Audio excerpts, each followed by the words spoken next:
Of the damage associated from tonight's storms. News Chopper 7 was over Brown's Hyundai Manassas. After part of the roof collapsed, one person inside the car showroom suffered a minor ankle injury. Investigators are trying to determine whether a clogged drain may have contributed to the problem.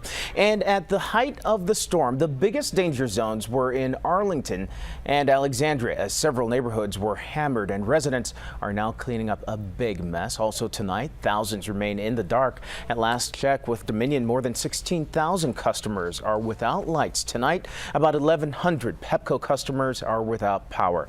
Richard Reeve is live in Arlington to continue our Storm Watch coverage. Rich.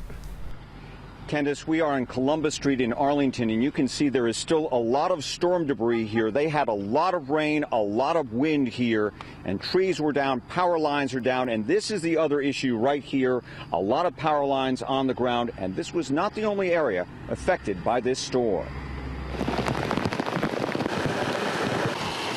It is really bad. I wasn't really planning on getting this soaked.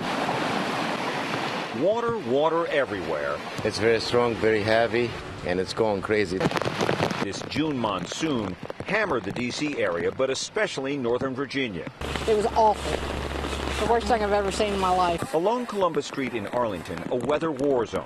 Split trees, crushed cars, and debris everywhere. I heard this big, loud noise, looked out the window, and things were flying. These trees were flying all over. Those high winds. Our house kind of trashed. Punched a hole through John Paul Todd's roof. Big limbs came down, tree got split down the middle. We think maybe lightning hit the middle of it.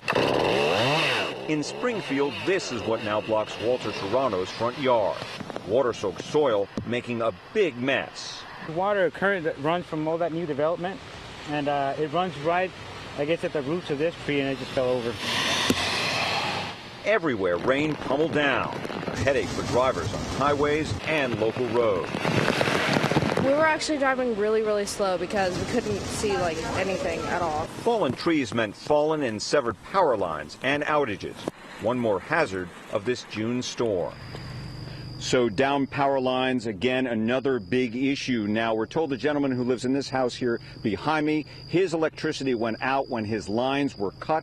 But we're told most folks in the neighborhood, their power has been flickering on and off, but most people were told to have their power back on. Still a major cleanup this weekend. Live in Arlington, Richard Reeve, ABC 7 News. It's going to be